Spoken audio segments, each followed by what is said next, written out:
Free speech as a concept was invented in England in the 1600s, in the midst of the English Civil War, England's only true revolution, in which a tyrannical king was replaced with a tyrannical Lord Protector, which in turn was replaced with our constitutional monarchy. During the war in 1644, John Milton published the first sacred text of this concept, Areopagitica. This was in response to Parliament's demand that all books be licensed for legal publication. Milton argued that this was counter to the Protestant nation's values, and that it would weaken people's ability to affirm the truth. After the return of the king, Parliament passed the Bill of Rights, which gave absolute freedom of speech to any MP in the chamber.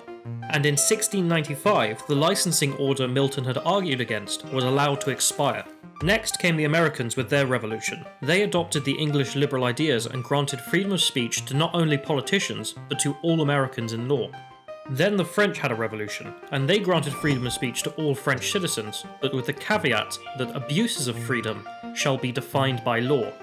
In 1859, the British Empire spanned the globe, and another Englishman published the second sacred text of this concept, On Liberty by John Stuart Mill. He argued that all censors are fallible, and therefore are not fit to be censors. That all false publications contain some grain of truth that would be lost if we were to ban them, and that even if the opinion was entirely false, we would still require them to prove the truth. A truth that cannot be challenged is not a truth of reason, but one of prejudice. He also defines a limit for freedom of speech as a reasonable expectation of imminent incitement to violence. In On Liberty, he gives the example of corn dealers, saying that you can call them murderers all you want, but if the corn dealers are right in front of you and you have a crowd of angry, starving men, then it would be reasonable to be curtailed. The next big step came after the destruction of the Third Reich by the United Nations of the world. In 1948, the Universal Declaration of Human Rights is proposed, with Article 19 laying down the gold standard, that is, that all people are entitled to freedom of opinion and expression. However, the Soviet Union disagreed.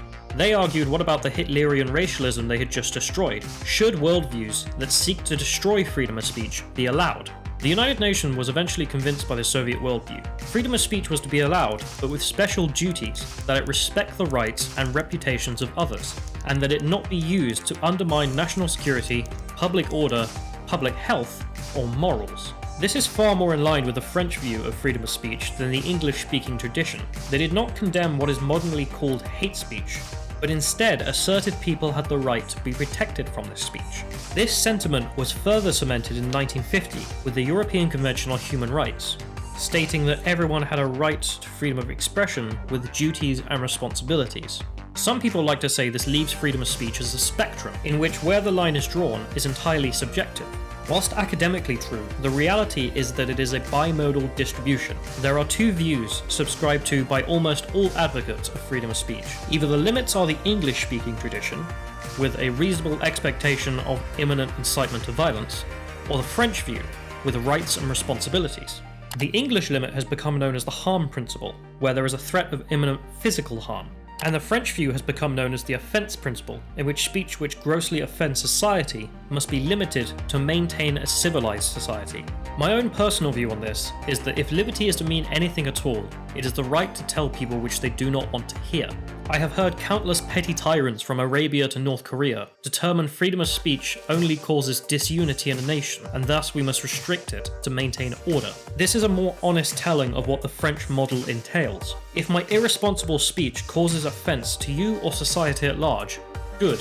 That is how moral, political, legal, and philosophical progress is made.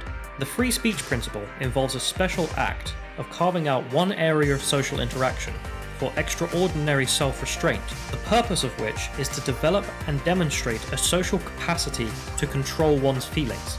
If you refuse to protect the speech of one who would take your rights away, why should anyone protect your speech to defend such rights?